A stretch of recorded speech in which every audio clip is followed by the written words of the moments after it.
والصلاة والسلام على رسوله الكريم وعلى آله وصحبه أجمعين.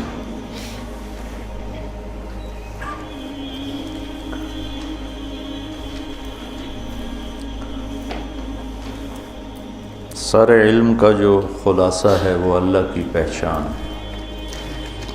فَاعْلَمْ أَنَّهُ لَا إِلَٰهَ إِلَّا اللَّهُ.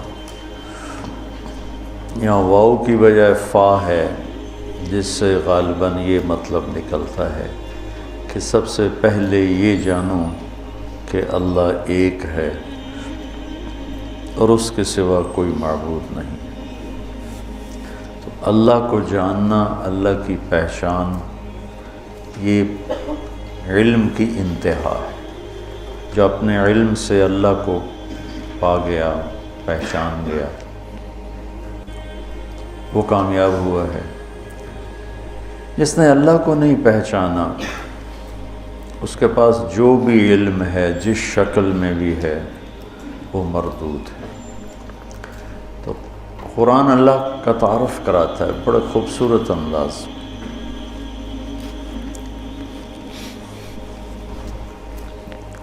مولانا الیاس صاحب رحمۃ اللہ علیہ جب دعوت کا کام شروع کیا تو اللہ کے تعارف سے بات شروع کی.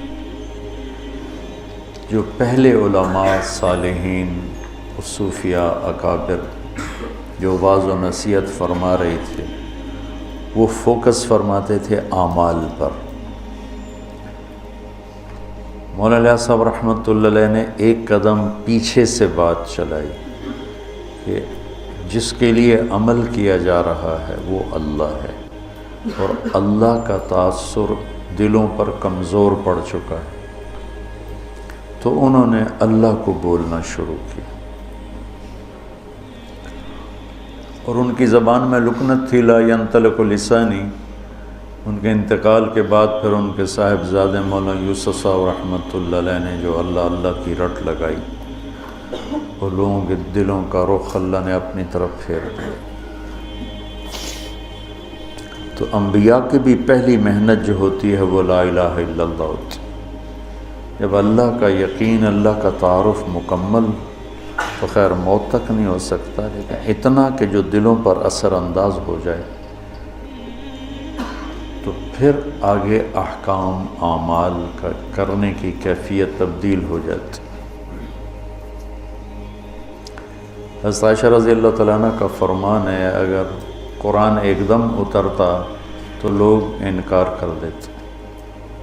تو پہلے دلوں کو نرم کرنے والی آیات، توحید، رسالت، آخرت، جنت، جہنم، یہ آیات آئیں، اس سے دل نرم ہوئے.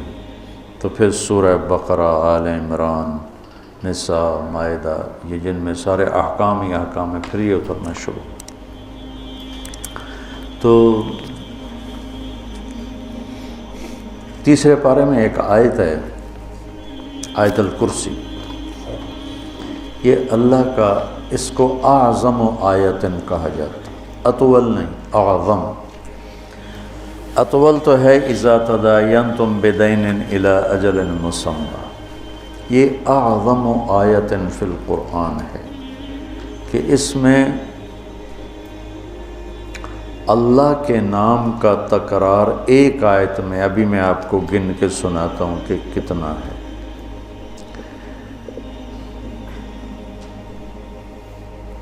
اس کو ایک روایت میں آتا ہے کہ سارے آسمانی کلاموں کا سردار ہے قرآن. سارے آسمانی کلام، کتابیں، ان کا سردار ہے قرآن. اور قرآن کا سردار ہے سورہ بقرہ، اور سورہ بقرہ کی سردار ہے آیت الکرسی. میں دوبارہ سناتا ہوں. ساری آسمانی کتابوں کا سردار ہے قرآن، اور قرآن کی سردار ہے سورہ بقرہ، اور سورہ بقرہ کی سردار ہے آیت الکرسی. یہ اعظم آیات، اذا تداینتم بدین اطول آیات. فمن يعمل مثقال ذرة خيرا يره ومن يعمل مثقال ذرة شرا يره۔ یہ اخوف آیت ہے، سب سے زیادہ ہیبت ناک خوفناک قرآن کی علماء نے کہا ہے یہ آیت۔ ذرہ کے برابر نیکی ہے تو دیکھو گے، برائی ہے تو دیکھو گے، اس کو اخوف آیت اور ارجا آیت، سب سے امید والی آیت قرآن میں۔ یا عبادی الذین اسرفوا علی انفسہم لا تقنطوا من رحمت اللہ ان اللہ یغفر الذنوب جميعا، اس کو ارجا آیت، سب سے امید والی آیت اور سب سے عدل والی آیت۔ اعدل آیت ان اللہ یأمر بالعدل والاحسان وایتاء ذی القربى وینہی عن الفحشاء والمنکر والبغی یعظکم لعلکم تذکرون۔ اور اشد آیت علی اہل النار، جہنم والوں پر سب سے خوفناک آیت، فذوقوا فلن نزیدکم الا عذابا، فذوقوا فلن نزیدکم الا عذابا، کہ تمہارا عذاب ہمیشہ بڑھتا رہے گا۔ اور جنت والوں کے لیے سب سے زیادہ خوشخبری والی آیت، لہم ما یشاءون فیہا ولدینا مزید، ادھر لن نزیدکم ادھر مزید، دونوں جگہ ایک ہی مصدر اور ایک ہی مادہ استعمال کیا گیا ہے کہ فلن نزیدکم الا عذابا اور لہم ما یشاءون فیہا۔ ما یشاءون کی کوئی انتہا نہیں ہے، تو پھر اللہ کہہ رہا ہے کہیں نہ کہیں تمہاری خواہشات تھک جائیں گی، انتہا ہو جائے گی، ولدینا مزید، ہم مزید تمہارے لیے دروازے کھولیں گے۔ تو آیت الکرسی کو قرآن کی سب سے عظیم آیت کہا جاتا ہے۔ یہ صرف اللہ کا تعارف ہے۔ اللہ کتنی دفعہ آپ گنتے ہیں؟ اللہ لا الہ الا ہو، 2، الحی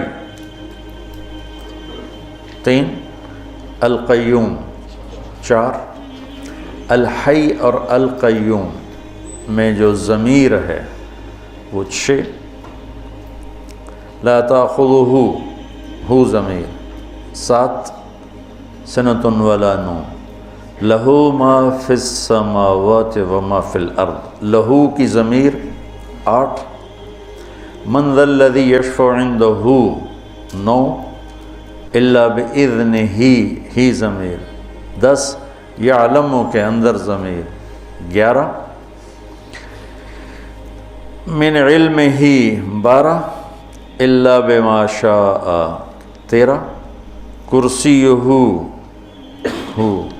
14، ولا یعودہ 15، حفظ کے اندر ضمیر 16، وہو 17، العلی 18، العظیم 19۔ ایک چھوٹی سی آیت میں 19 دفعہ، اور اگر العلی العظیم کی 2 ضمیریں نکالیں تو 21۔ ایک اتنی ساری آیت میں 21 دفعہ اللہ اپنی ذات کو بیان فرما رہا ہے۔ ہم اللہ کو جانتے ہیں عقلاً، ابھی اللہ کی محبت دل کے تاروں پہ نغمہ بن کے نہیں چھڑی، صرف ہم فقہی، اصطلاحی اور قانونی طور پر اپنے اللہ کو پہچانتے ہیں، اور یہ بھی ایمان کا درجہ ہے، کوئی شک نہیں۔ لیکن جو ایمان کا درجہ مطلوب ہے، اذا ذکر اللہ وجلت قلوبہم، کہ اللہ کا نام آئے تو دل کی دنیا ہی بدل جائے۔ چمی گویم مسلمانم بلرزم، کہ دانم مشکلات لا الارا۔ اللہ تعالیٰ اقبال کی قبر روشن کرے۔ یقین مثل خلیل آتش نشینی، یقین اللہ مستی خود گزینی، سنے تہذیب حاضر کے گرفتار، غلامی سے ہے بدتر بے یقینی۔ اچھا، اس کو ایک اور طرح ہم دیکھتے ہیں جو کہ قرآن کا حسن ہے اور قرآن کی کہ جو میں کہتا رہتا ہوں میں تو نہ وہاں تک پہنچ سکا، تمہیں پہنچا ہوا دیکھنا چاہتا ہوں، اپنے خوابوں کی تعبیر تمہارے اندر ڈھونڈتا ہوں کہ تم قرآن کی خوبصورتی کو نکالو، لوگوں کے سامنے لاؤ کہ کیسا حسین کلام ہے، کیسا خوبصورت کلام ہے۔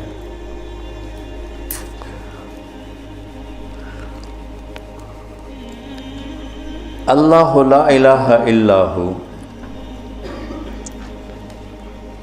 اللہ اپنا تعارف کروا رہا ہے۔ الحی القیوم، ہمیشہ زندہ، ہمیشہ قائم۔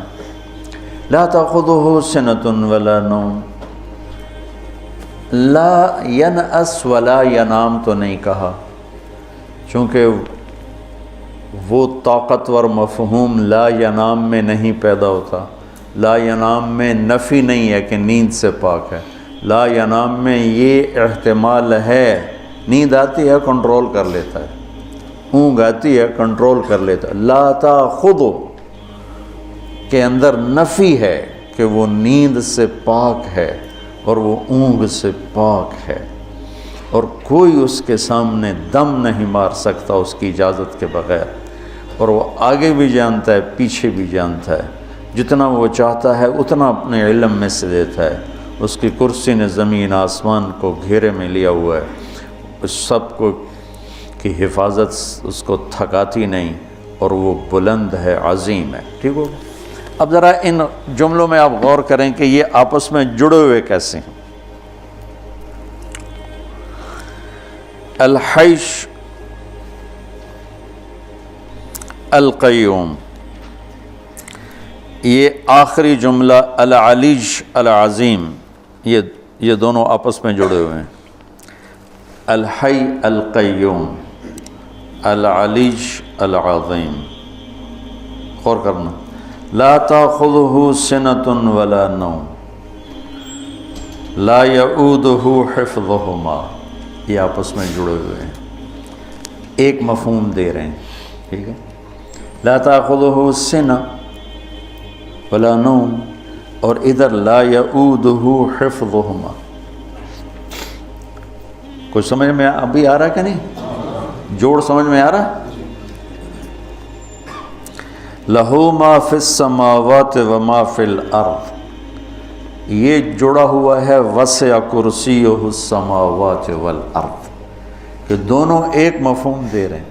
زمین اس کی، آسمان اس کا، اس کے تخت نے زمین آسمان کو گھیرے میں لیا ہوا ہے۔ تو یہ اوپر والا جملہ اور یہ جملہ آپس میں جڑے ہو کہ نہیں جڑے ہیں؟ اچھا، من ذا الذی یشفع عندہ الا بإذنہ ولا یحیطون بشیء من علمہ الا بما شاء، یہ دونوں آپس میں جڑے ہوئے ہیں۔ ٹھیک ہے، اچھا یہ ایسا جوڑ کیسے بٹھا دیا اللہ تعالیٰ نے؟ تو بیچ والا جملہ ہے یعلم ما بین ایدیہم وما خلفہم، وہ آگے بھی جانتا ہے پیچھے بھی جانتا ہے، جوڑ بٹھا دیا اس نے، اوپر کا نیچے کے ساتھ، نیچے کا اوپر کے ساتھ۔ تو کوئی میری بھی بلاغت سمجھ میں آئی؟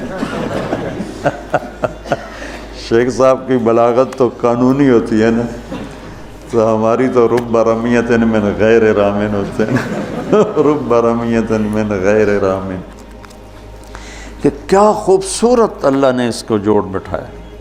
الحی القیوم العلی العظیم، لا تأخذہ سنۃ ولا نوم ولا یعودہ حفظہما، سبحان اللہ، کیا زبردست ہے۔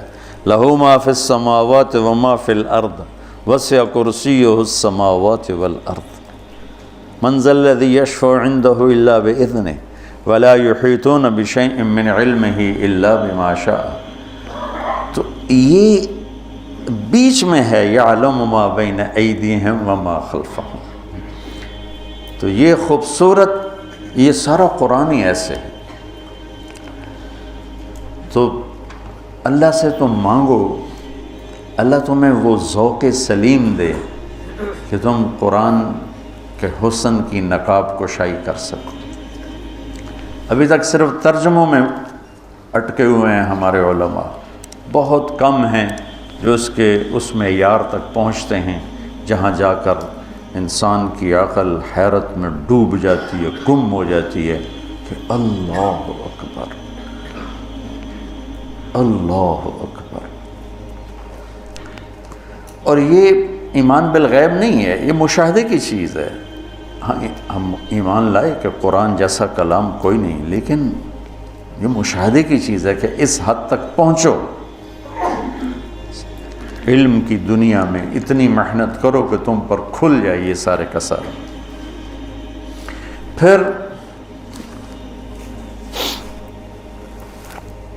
آگے نا اللہ تعالیٰ نے اپنی قدرت کے کچھ مناظر بیان فرمائے ہیں۔ زندگی اور موت، کون زندہ کون مردہ، مر کے کون جیتا ہے، یہ ساری باتیں بہت زمانے سے آ رہی ہیں۔ ہیہات ہیہات لما توعدون کا نعرہ لگانے والی ایک بہت بڑی دنیا ہے کہ کچھ نہیں ہے موت کے بعد، سب ایسا ہی ہے، کچھ بھی نہیں ہے، سب ایسا ہی ہے۔ اس سے پہلے حضرت ابراہیم علیہ السلام کی بات وہ میں بتا دوں۔ ابراہیم علیہ السلام کو نمرود کے دربار میں پیش کیا گیا تو نمرود ابراہیم علیہ السلام نے کہا ربی الذی یحیی و یمیت، تو نمرود مناظرے پہ اتر آیا انا احیی و امیت، ٹھیک ہے، ایک کو قتل کر دیا، ایک کو چھوڑ دیا۔ تو انبیاء ایسے مناظرے نہیں کیا کرتے۔ اگر ابراہیم علیہ السلام مناظر ہوتے تو کہتے تیری تو دلیل ہی غلط، یہ تو دلیل کمزور ہے، ایک کو پکڑنا ایک کو چھوڑنا یہ تو زندگی اور موت نہیں ہے، وہ اسی میں اس کو الجھاتے۔ انہوں نے فوراً وہ رخ چھوڑا اور کہا میرا رب ادھر سے سورج نکالتا ہے تو ادھر سے نکال دے۔ فبہت الذی کفر۔ انبیاء علیہ السلام جدال میں نہیں پڑھتے، مناظرے میں نہیں پڑھتے۔ تحفۃ العلماء حضرت تھانوی رحمۃ اللہ علیہ نے جو کتاب لکھی، وہ کسی نے ان کے نا مواعظ کو ان 2 جلدوں میں جمع کیا، ان کے تو 30 جلدوں میں ہیں۔ تو اب وہ پڑھو اس میں مناظرے کا باب کہ کتنی انہوں نے اس کی نفی فرمائی ہے کہ یہ فتنے کا راستہ ہے، اس سے خیر نہیں پھیلتی، اس سے شر ہی پھیلتا ہے، مثبت طریقے سے کام کرنے پر لوگوں کے دلوں پہ اثر ہوتا ہے۔ تو ابراہیم علیہ السلام نے مناظرے سے ہٹ کر دوسرا راستہ اختیار کیا۔ مناظر کیا کرتا، اس کی دلیل کو کاٹتا، اس کی دلیل کو رد کرتا، اس کا ذوف بیان کرتا۔ ابراہیم علیہ السلام نے کیا کیا، یہ تو بالکل ہی ان پڑھ ہے، کہ اچھا بھائی تو سورج ادھر سے نکال دو۔ تو اس کے بعد واقعہ ہے عزیر علیہ السلام کا۔ عزیر علیہ السلام کے دور میں بخت نصر نے بیت المقدس پہ حملہ کیا اور ساری بستی کو تباہ و برباد کر دیا اور لاشوں کے انبار لگا دی۔ تو عزیر علیہ السلام اپنے گدھے پہ جا رہے تھے تو وہ دیکھ کر کہنے لگے انا یحیی ہذہ اللہ بعد موت، یہ سارے کیسے زندہ ہوں گے؟ وہ تو نبی تھے تو ان کو سکھانا بھی تھا۔ تو چلتے چلتے تھکاوٹ محسوس ہوئی، بھوک لگی، تو گدھے پہ سوار تھے، ایک کھنڈر سا تھا، وہاں درخت کے نیچے گدھے کو باندھا اور ٹوٹے ہوئے کھنڈر کی دیوار پر یوں ٹیک لگائی، روٹی نکالی اور اس کو توڑ کے پیالے میں ڈالا، انگور ساتھ تھے ان کو رومال میں ڈال کے ان کو نچوڑا، تو روٹی کے اوپر انگوروں کے رس کو نچوڑا تو وہ اس میں تر ہو گئی۔ تو تھوڑی دیر یہ روٹی رس میں بھیگی رہے تاکہ نرم ہو جائے، پھر کھاؤں گا، اس خیال سے اس چھوٹی دیوار سے یوں ٹیک لگائی ایسے، اور آگے ایک چھوٹی سی اس دیوار تھی اس پر یوں ٹیکا اور یہاں تھے اور اللہ نے جان نکالی۔ فَأَمَاتَهُ اللَّهُ مِئَةَ عَامٍ۔ اب انگور کے رس کے رچ جانے کے انتظار میں یوں کہ اور جان گئی۔ 100 برس کے بعد اللہ نے اٹھایا۔ کم لبثت؟ قال یوما، ایک دم نکلا ایک دن، پھر سورج دیکھا تو کوئی ڈھل گیا تھا، نہیں بعد یوم۔ قال بل لبثت 100 عام، نہیں عزیر تو 100 سال زندہ رہا ہے۔ کہ یا اللہ 100 سال، وہ کیسے؟ کہ اپنا کھانا دیکھو ذرا، الی طعامک و شرابک لم یتسنہ، انگور کی شراب سب سے اعلیٰ شراب بنتی ہے کہ وہ بہت جلدی جھاگ چھوڑتا ہے، خمیر بن جاتا ہے۔ تو 100 برس کے بعد دیکھا تو روٹی تازہ، انگور کا رس اس میں تازہ اور وہ نرم پر بھری ہوئی پڑی ہے، اور کھوتا شریف غائب ہے جس نے 4 کھوتا غائب، اور روٹی نرم، پانی ویسے انظر طعامک و شرابک لم یتسنہ. تو دیکھ ذرا تیرا جو پانی اور پینا ہے، کھانا ہے، وہ تو بالکل ٹھیک ہے، لیکن تیرا گدھا کدھر ہے؟ وہ تو جو تو کوئی نہیں ہے کہ دیکھ میں اسے کیسے اب زندہ. انظر الی العظام کیف ننشزها ثم نکسوها لحما. ابھی دیکھ میں کیا کرتا ہوں. تو اللہ تعالیٰ کا جو امر آیا تو زمین پہ جو اس کو جو مٹی بن چکی تھی ہڈیاں، وہی ہڈیاں بن کے زندہ ہو گئیں اور ڈھانچہ بن گئیں، اس کے اوپر گوشت چڑھا، اس کے اوپر یہ سارا پروسیس عزیر علیہ السلام نے آنکھوں سے دیکھا. سارا گدھا مکمل ہوا، اور جب مکمل ہوا تو اللہ نے روح ڈالی تو عزیٰ کہ السلام علیکم.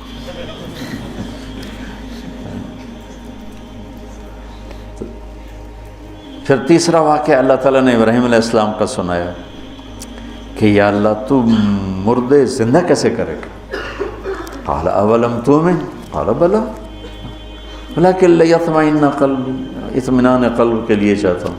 کہا فخذ اربعة من الطیر وصرهن الیک ثم اجعل على كل جبل منهن جزءا ثم ادعهن يأتينك سعيا.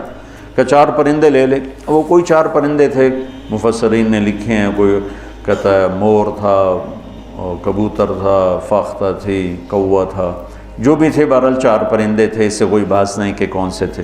ان کو اپنے سے مانوس کر لیا، پھر اس کے بعد ان کو کاٹا اور ان کے کیما کر کے بوٹیاں ملا دی، اور ایک حصہ یہاں، ایک یہاں، ایک یہاں، ایک یہاں. تو اللہ تعالیٰ نے کہا یاتینک سعیا، یہ نہیں کہا یاتینک طیرا، اڑتے ہوئے تیرے پاس آئیں گے، نہیں، سعیا، چلتے ہوئے آئیں گے ایسے، تاکہ تو اچھی طرح تسلی کر کے دیکھ لے کہ جو تیرا رب کر رہا ہے کیسا کر رہا ہے. تو وہ بھاگتے ہوئے آئیں گے، اڑتے ہوئے نہیں آئیں گے. پرندہ تو اڑتا ہے، اللہ نے کہا نہیں اڑاؤں گا، نہیں چلاؤں گا. اور گردن کے بغیر، گردنیں ہاتھ میں، اور بلاؤ ان کا مور آ جائے تو اس کے اجزاء اوپر اٹھے، جمع ہوئے، مور بنے، دھڑ سر کے بغیر وہ چلتا آ رہا ہے، تاکہ ابراہیم علیہ السلام اچھی طرح دیکھ لیں. اڑتے ہوئے آئے تو شاید وہ تیزی کی وجہ سے پورا پتہ نہ چلے، تو اس طرح آئے، اس طرح. تو جب وہ گردن 7 فٹ کی تو 7 ہی فٹ ہوگی. ہر ایک کی گردن فٹ کرتا ہے کہ وہ فٹ ہوگی. مولانا نظر الرحمان صاحب سے سنا، میں نے خود نہیں پڑھا، کہ وہ جب وہ مور آیا تو کوے کی گردن آگے کر دی، تو اس نے گردن یوں کر دی. پھر اس نے وہ کبوتر کی گردن یوں کر دی. پھر جب مور کی تو اس نے گردن بیچ میں گھسیڑ دی، تو زندہ ہو گیا. تو اللہ تبارک و تعالیٰ اپنی قدرت سے جو چاہے کر کے دکھاتے. لا کے ساتھ ساری مخلوق کی نفی ہو جاتی ہے، کہ لا کے تلوار کے نیچے ہر چیز کی نفی ہے. الا اللہ کے ذریعے صرف اللہ کی ذات کا اس بات ہے کہ کرنے والا صرف اللہ ہے. لا کے نیچے اوپر 7ویں آسمان نہیں، عرش سے لے کر تحت الثری تک ہر چیز اس مالک کے سامنے بے بس ہے. جو لا کہا وہ لا ہوا، وہ لا بھی اس میں لا ہوا، جز لا ہوا، کل لا ہوا، پھر کیا ہوا؟ اللہ ہوا. لا کی طاقت ہے جو ساری کائنات کو زیر و زبر ہوتا دکھا رہی کہ ساری طاقتوں کا منبع صرف اللہ ہے. اللہ کے سوا کوئی پکارے جانے کے قابل نہیں، اللہ کے سوا کوئی مدد کے لیے پکارے جانے کے لائق نہیں، صرف اللہ ہے جو شہرک سے زیادہ قریب ہے. وہ شیخ صاحب نے ایک بات بتائی جو اذا سألک عبادی انی میں، کہ فإنی قریب، میں نے پہلے بتا چکا نا آیت، کہ اس میں اللہ تعالیٰ کہہ رہا ہے کہ تو میرے قریب ہو نہ ہو، میں تیرے قریب ہوں. اور اس میں ایک تھوڑا سا اضافہ میری طرف سے ہے کہ مقترب اور قریب، قریب تو صفت مشبہ ہے، میں نے ٹھیک کہا ہے؟ وہ کو بولو تو صحیح، ٹھیک ہے. ہاں، تو اس میں دوام کا معنی ہے کہ میں ہر وقت تیرے قریب ہوں، ہر وقت تیرے قریب ہوں۔ مقترب نہیں ہوں کہ کبھی قریب اور کبھی دور، نہیں، قریب، جیسے رحیم، جیسے غفور، ہر وقت رحم کرنے والا، ہر وقت مہربانی کرنے والا، ہر وقت بخشش کرنے والا۔ تو فإنی قریب، ہر وقت میں تیرے قریب ہوں، شارک سے زیادہ قریب ہوں، تو لہٰذا مجھے پکار۔ سو گیا ہے، تھک گیا ہے کہ بھئی اب اس کو تھوڑا سا آرام کرنے دیں، کسی اور سے بات کر لیں۔ ادعونی استجب لکم، تم مجھے پکارو میں لبیک کہوں گا۔ اور دعوت الداعی میں دعوت المومن نہیں کہا، دعوت المسلم نہیں کہا، دعوت الداعی، کوئی بھی ہو، مسلم ہو، مشرک ہو۔ اور الف لام کے ساتھ، یعنی مثلا تم ہمارے پاس پڑھتے ہو، مجھے تمہارے نام ہی نہیں آتے، ایک آدھ کا شاید مجھے نام کا پتہ ہو، باقی کسی کے نام شکلوں کا بھی نہیں پتہ رہتا۔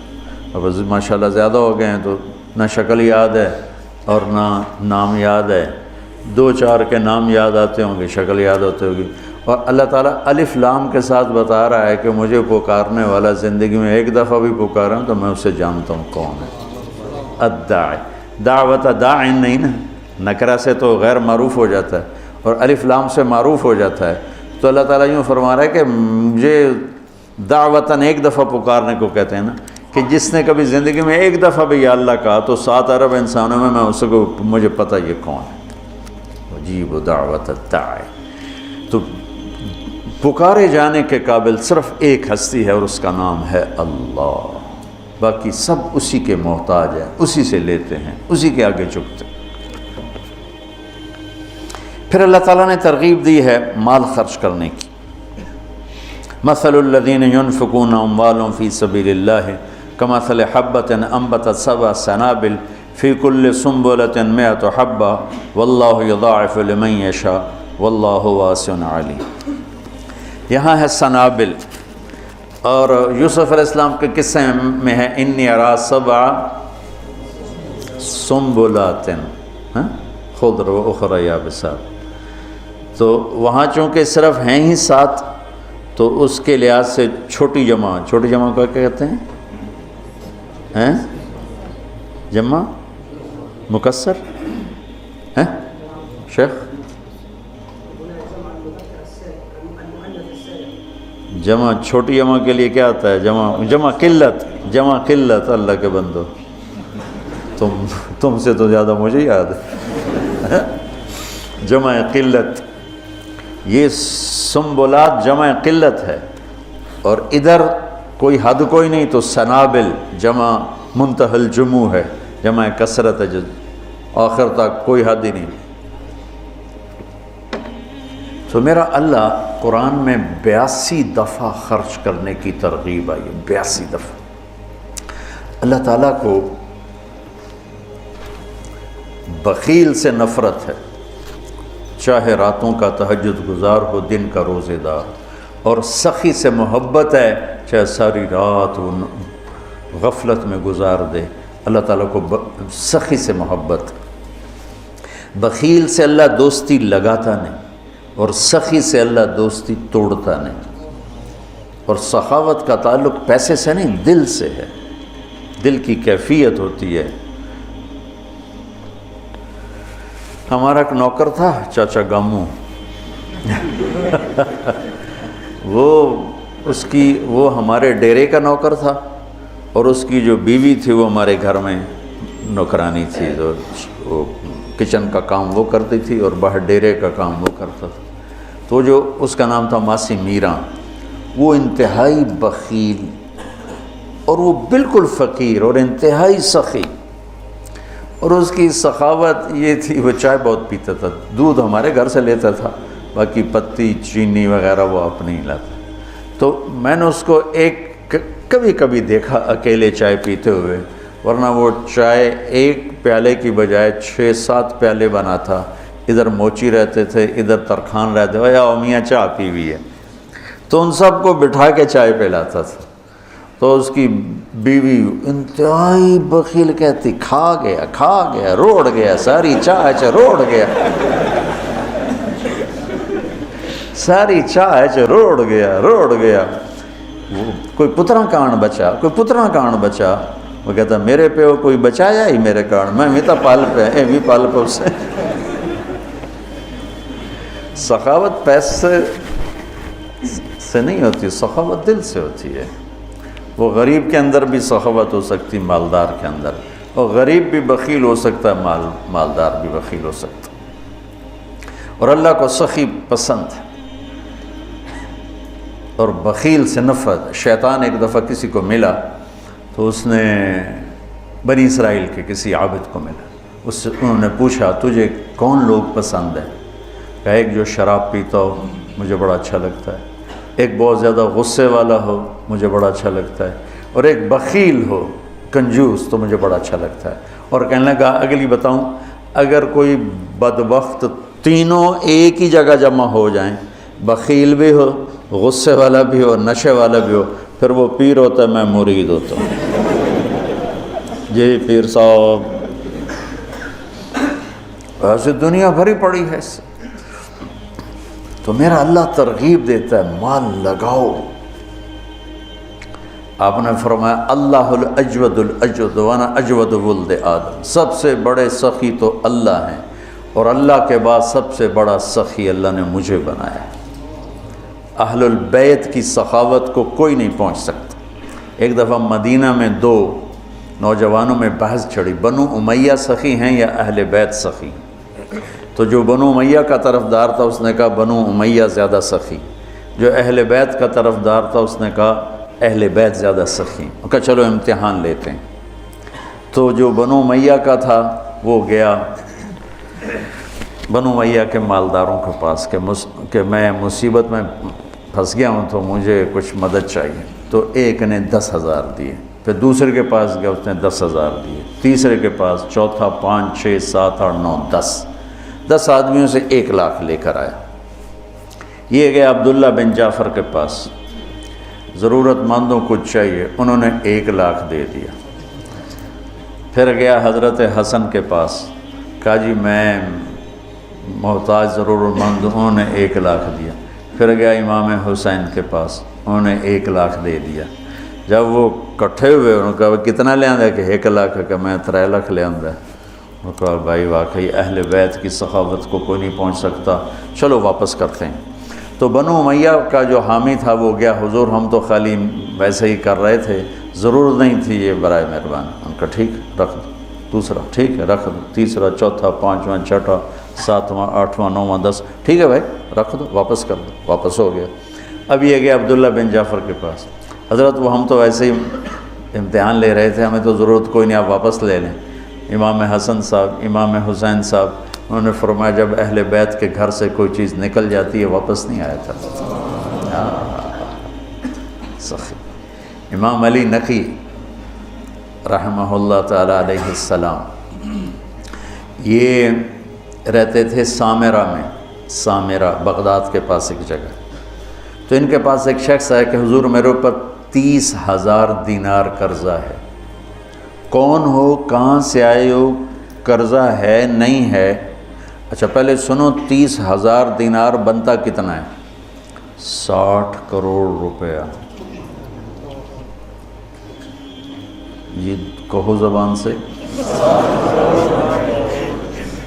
تو انہوں نے اپنے خادم سے پوچھا پڑھے ہیں؟ کہ جی پڑھیں، کا اٹھا کے دے دو۔ نہیں پوچھا، 60 کروڑ۔ سانو 100 روپیہ دینے نا، رسید سن نال دیو۔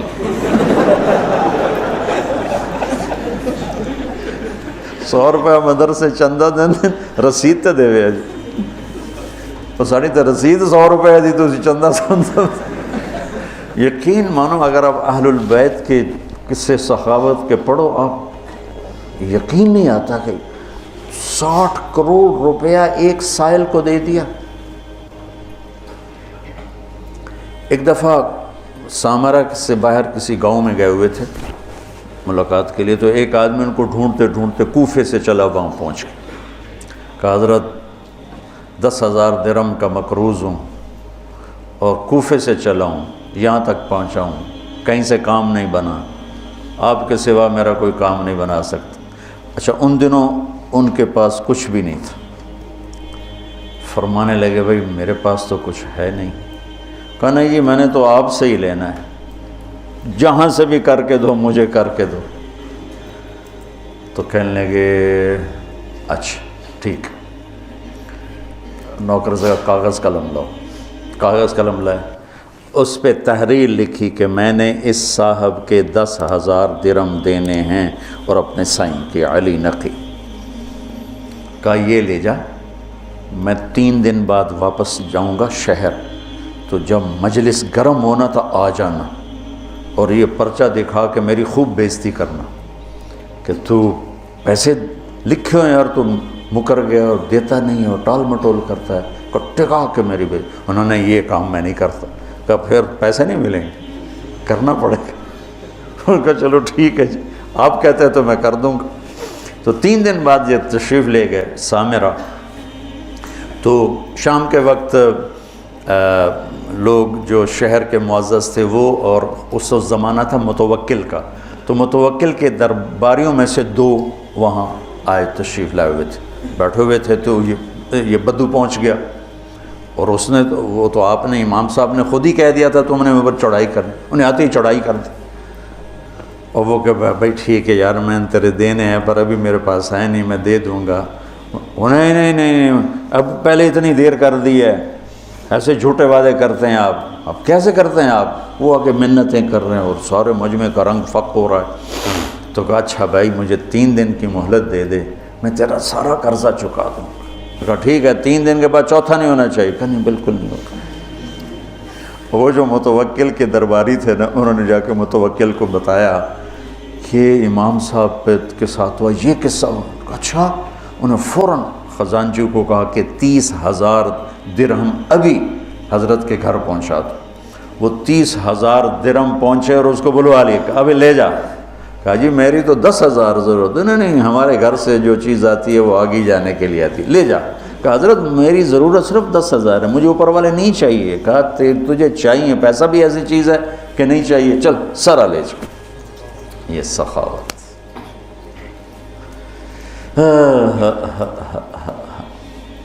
علم والے کی شان ہے کہ اسے سخی ہونا چاہیے.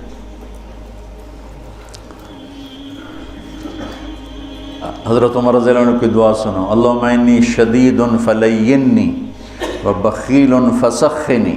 یہ تو توازن کہتے بخیل فسخنی، ورنہ ان حضرات کی سخاوت کو کون پہنچ سکتا ہے. لیکن یہ میں حضرت عمر کی دعا آپ کو بتا رہا ہوں. تو اللہ کو سخاوت پسند ہے. اس کے برعکس معاشرے کو تباہ کرنے والی چیز سود ہے. تو سود کو اللہ نے اتنا حرام قرار دیا کہ اعلان جنگ کر دیا. شرک بڑا گناہ ہے یا سود؟ جی شرک بڑا گناہ ہے، کیونکہ اللہ کہتا ہے ان اللہ لا یغفر ان یشرک بہ، میں شرک معاف نہیں کروں، باقی جس کو چاہوں معاف کر دوں. تو شرک کے خلاف تو نہیں کہتا اعلان جنگ ہے، سود کے خلاف کہتا ہے میرا اعلان جنگ ہے. سود شرک سے چھوٹا گناہ ہے لیکن اعلان جنگ ہے. اور صرف اپنا نہیں کہا، میں اور میرا رسول دونوں تمہارے خلاف اعلان جنگ کریں. کہ سود لوگوں کے چولہے بجھا دیتا ہے اور سود حرص و ہوس پیدا کرتا ہے، انسانوں کو درندہ بنا دیتا ہے اور معاشرہ تباہ و برباد ہو جاتا ہے اور پیسہ چند ہاتھوں میں سمٹ کے رہ جاتا ہے. تو 2 گناہ ایسے ہیں جن پر اللہ نے فَجَزَاؤُهُ جَهَنَّمُ خَالِدًا فِيهَا، حالانکہ ایمان والے کے لیے ہمیشہ کی جہنم نہیں ہے، نکل آئے گا کسی نہ کسی دن. لیکن قتل اور سود پر اللہ نے کہا جزاؤ جہنم خالداً فیہا، کہ جو سود نہیں چھوڑ جو قتل کر رہا ہے اس کی جزا جہنم ہے اور یہ ہمیشہ جلے گا. اور سود کھانے والے کے لیے فرمایا کہ یہ جہنم میں ہمیشہ جلے گا. اور سب سے بدترین شکل آپ نے سود کھانے والوں کی دیکھی کہ جب آپ معراج میں گئے تو آپ نے دیکھا کچھ لوگ ہیں جن کے پیٹ ہیں جیسے بڑے بڑے گنبد، اس پیٹ کے اندر سانپ چل رہے ہیں جو ان کو اندر سے کاٹ رہے ہیں، اور ان کی چیخ و پکار ہے آپ نے پوچھا یہ کون لوگ ہیں؟ کہا یہ سود کھانے والے. ایک تو بینک سود پہ پیسہ دیتے ہیں، سود پر، اور ایک عام لوگ بھی آپ سود پہ پیسہ دیتے ہیں. میں لکی مروت گیا تو مجھے ایک شکایت یہ بھی ملی کہ یہاں حد سے زیادہ لوگ سود پہ پیسہ دیتے ہیں، بغیر قرض حسنہ کوئی دیتا ہی نہیں ہے. جب بھی دیں گے سود پر دیں گے. اور اللہ اس کے رسول سے اعلان جنگ قبول ہے چند ٹکے کے پیچھے، چونکہ اسلام سخاوت کا درس دیتا ہے، اسلام فیاضی کا درس دیتا ہے، سبق دیتا ہے.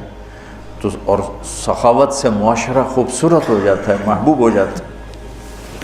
ایک دفعہ عبداللہ بن جعفر اور حسنین کریمین علیہم السلام یہ مکہ سے مدینہ آ رہے تھے. راستے میں بھوک لگی تو ایک بابا اور بڑھیا کا خیمہ، تو کہنے لگے ہم ہاشمی لوگ ہیں، کچھ کھانے کو مل جائے گا. اس نے کہا بیٹھیں، تشریف رکھیں. تو ایک بکری کھڑی تو اس نے گرا دی. تو انہوں نے پوچھا آپ کے پاس کچھ اور بھی ہے؟ کہ بس یہی ہے. کہا تو آپ اس کو ہمارے لیے ذبح کر رہے ہیں تو خود کیسے گزارا ہوگا؟ تو وہ کہنے لگا مہمان تو بھوکا نہیں جائے گا، میرا گزارا آپ پہ اللہ کرے گا. تو انہوں نے وہاں کھانا کھایا اور کہا کہ جب مدینے آؤ تو ہم سے مل لینا. اب ایک ہی بکری تھی، وہ ذبح ہو گئی. تو وہ بھوک نے تنگ کیا تو بابے نے کہا بڑھیا سے کہ اب چلیں مدینے، شاید وہ لوگ مل جائیں تو کچھ ان سے ہماری مدد ہو جائے. چلو بھائی. دونوں گلی میں جا رہے تھے، امام حسن کی نظر پڑ گئی. انہوں نے پہچان لیا. کہا بابا جی مجھے پہچانتے ہو؟ ان کا جی نہیں. کہا ہم آپ کے مہمان ہیں. غلام سے فرمایا اس کو 1000 بکریاں دے دو اور 2000 دینار دے دو اور حسین کے پاس بھیج دو. حسین کے پاس بھیج دیا. انہوں نے پوچھا بھائی صاحب نے کتنا دیا ہے؟ کہا 1000 بکری اور 2000 دینار. کہا 1000 بکریاں دے دو، 2000 دینار دے دو. اور انہوں نے عبداللہ بن جعفر کے پاس بھیج دیا. انہوں نے پوچھا میرے بھائیوں نے کیا دیا ہے؟ کہا جی 1000 بکری، 2000 دینار. تو فرمانے لگے غلام سے کہ 2000 بکریاں دے دے، 4000 دینار دے دے. پھر کہنے لگا بابا اگر تو پہلے آتا نا میرے پاس تو اس سے بھی زیادہ دیتا. اب میرے بڑے بھائیوں نے جتنا دیا ہے اس سے زیادہ دیتے ہوئے مجھے شرم آتی ہے. اگر تو پہلے آتا میں تمہیں اس سے زیادہ دیتا. کیا سخاوت.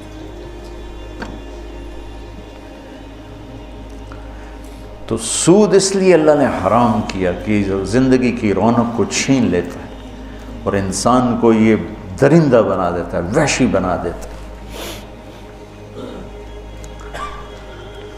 شکر ہے مطلب اب ایک سود پہ لینا، پیسہ لینا، اس سے کاروبار کرنا. تو اگر کاروبار صحیح ہے تو سود دینے کا گناہ موجود ہے. بہرحال یہ مفتی صحیح بتائیں گے، میں مسئلہ تو نہیں بتاتا. اگر میں کپڑا کے کاروبار کر رہا ہوں، یہ کاروبار کی میری کمائی حلال ہوگی، سود دینا میرا حرام ہوگا. لیکن جو سود لے رہا ہے اس کا تو سارے کا سارا غلاظت اور گندگی ہے، تو نجاست ہے.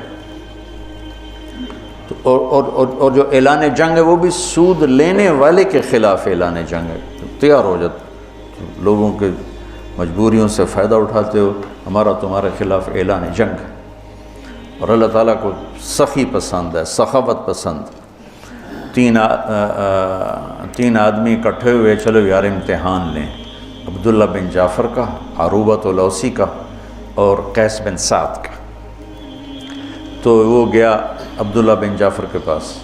کہا جی میں مسافر ہوں، کوئی میری مدد کر دیں. تو گھوڑے پہ سوار ہو رہے تھے تو پیچھے ہٹ گئے. کہنے لگے یہ گھوڑا بھی لے جائے، اس میں 4000 دینار ہیں، 20 چوکا 80، 8 کروڑ روپیہ بنتا ہے 4000 دینار. 8 کروڑ روپیہ کا یہ بھی لے جا. اور اس میں سب سے اعلیٰ چیز ہے وہ تلوار علی ہے، وہ تمہیں پوری دنیا سے زیادہ قیمتی چیز دے رہا ہوں، جا یہ لے جا. دوسرا گیا قیس بن سعد کے پاس، وہ سوئے ہوئے تھے، تو ان کی خادمہ سے کہنے لگا، باندی سے، مسافروں کچھ دے دو، اپنے آقا کو اٹھاؤ۔ وہ کہنے لگے میرے آقا تو تھک کے سوئے ہیں، نوکرانی ہو کر دیکھو، کہ یہ اونٹ لے جا، یہ ایک غلام لے جا، 700 دینار لے جا، نوکرانی ہو کے۔ جب وہ اٹھی، جب قیس بن سعد اٹھے تو نوکرانی نے کہا جی وہ ایک مانگنے والا آیا تھا، میں نے اتنا دے دیا۔ کہنے لگے اللہ کے بندی مجھے اٹھا دیتی، میں اتنا دیتا کہ موت تک اسے مانگنے کی ضرورت نہ پڑتی۔ عروبۃ الاوسی ذرا ماٹھے تھے، سخاوت پیسے سے نہیں ہوتی، یہ دونوں بڑے مالدار تھے۔ عروبۃ الاوسی درویش آدمی تھے، نابینا بھی تھے، تو 2 غلاموں کے کندھے پر ہاتھ رکھ کے جا رہے تھے، تو کہا جی مسافر پردیسی کچھ مل جائے گا؟ کہا واہ واہ واہ واہ، میرا رب میرے لیے کبھی کچھ نہیں چھوڑتا، یہ 2 غلام بچے تھے، جا لے جاؤ۔ انہوں نے کہا آپ کہا میرا اللہ وارث ہے تو لے جا۔ کہا نہیں میں اتنا بے غیرت نہیں ہوں۔ کہا پھر بات یہ ہے کہ عروبہ کے منہ سے جب کوئی چیز نکل جاتی ہے نا کہ لے جا، پھر وہ واپس نہیں آتی، یا میں انہیں آزاد کروں گا یا تو لے جا۔ لے لیے، اور وہ دیواروں کو ٹٹولتے ٹٹولتے گھر واپس پہنچے۔ تو تینوں جب اکٹھے ہوئے تو تینوں کا مشترکہ فیصلہ تھا کہ بڑے سخی عروبہ ہیں کہ سارا ہی مال دے دیا، 2 غلام تھے، سارا دے دیا۔ کہ سخاوت کا تعلق جائیدادوں سے نہیں ہے، یہ دل سے ہے، دل سے ہے۔ تو سود انسانیت کے ماتھے پر ایک بدنما، جتنی دنیا میں اس وقت اکانومی فلاپ ہو رہی ہے اور مالدار ملکوں میں بھی ایک تباہی آئی ہوئی ہے، اس کے پیچھے سود سب سے بڑی، سود، سٹہ، جوا، یہ 3 چیزیں ایسی ہیں جو اکانومی کو، معیشت کو تباہ و برباد کر دیتی۔ اور چوتھا ادھار، ہمارے سارے کاروبار ادھار پہ چلے گئے ہیں، اور میرے نبی نے ادھار کی ہمیشہ نفی فرمائی، اور ادھار کو ہمیشہ، اب آپ مقروض کا جنازہ نہیں پڑھتے تھے، حالانکہ خود قرضہ اٹھایا ساری زندگی تاکہ بازار اپنی اصلی شکل پہ قائم رہے۔ جب سورا بازار ہی ادھار پہ چل رہا ہے تو کبھی بھی چیزوں کی قیمتیں کنٹرول میں نہیں آ سکتی۔ تو اللہ تعالیٰ خرچ کرنے کی ترغیب دیتا ہے کہ اللہ کے نام پہ لگاؤ، تو اللہ واپس کرتا ہے۔ میں نے ایک قصہ سنا ہوا ہے، پڑھا ہوا نہیں، تو ممکن ہے ٹھیک ہے، ممکن ہے غلط۔ تو ایک آدمی اللہ تعالیٰ موسیٰ علیہ السلام سے ملا کہ مجھے اللہ نے بہت دے دیا ہے، اسے کہو اتنا زیادہ نہ دے مجھے۔ اچھا، آگے جا رہے تو ایک آدمی ریت میں لیٹا ہوا تھا، اس کے پاس کپڑے بھی نہیں تھے، ریت میں اپنے آپ کو چھپایا ہوا تھا۔ کہ اللہ تعالیٰ سے کہو میرا یہ حال ہے کہ ریت میں چھپا پڑا ہوں، کپڑے بھی کوئی نہیں، مجھے کچھ دے۔ اچھا، جب وہ طور پر پہنچے تو عرض کی تو اللہ تعالیٰ نے کہا وہ مالدار سے کہو میری ناشکری کرے گھٹ جائے گا، اور فقیر سے کہو میرا شکر ادا کرے بڑھ جائے گا۔ تو جب وہ واپس آئے تو وہ مالدار نے پوچھا کیا ہوا؟ کہا اللہ کہہ رہا ناشکری کرو۔ کہا میں اپنے مولا کی ناشکری کروں، جس نے مجھے اتنا کچھ دیا، میں اس کی ناشکری کروں؟ تو ساتھ ہی اس کے اوپر سونے کے سکے گرنے لگے۔ پھر پہنچے وہ فقیر کے پاس، کیا ہوا؟ کہ اللہ کہتا ہے میرا شکر ادا کر۔ کہتا کیڑی گل دا شکر ادا کر؟ میں نے کی دیتا، ہوا آئی ریت اٹھا کے لے گئی، وہ ننگا ہو گیا بالکل۔ تو جس کو اللہ نے رزق دیا ہے، سخاوت اس رزق کا شکر ہے، سخاوت اس رزق کا شکر ہے۔ اللہ تعالیٰ کی بارگاہ میں، یعنی اللہ نے جنت الفردوس کو اپنے ہاتھوں سے بنایا، جنت الفردوس کو اپنے ہاتھوں سے بنایا، اس کا حسن کائنات، باقی ساری جنت اس کے سامنے ماند ہے، اور جنت الفردوس والوں کو دن میں صبح و شام اللہ کا دیدار ہوگا، باقی جنتیوں کو جمعے جمعے، اور جنت الفردوس والوں کو صبح بھی شام۔ جب اللہ نے جنت الفردوس کو مکمل کیا تو کہا انتقی، بول۔ انہوں نے کہا قد افلح المؤمنون، ایمان والے کامیاب۔ اللہ کا وعزتی وجلالی لا یجاورنی فیک بخیل، مجھے میری عزت اور جلال کی قسم بخیل آدمی تیرے اندر نہیں آ سکتا، نہ مرد نہ عورت۔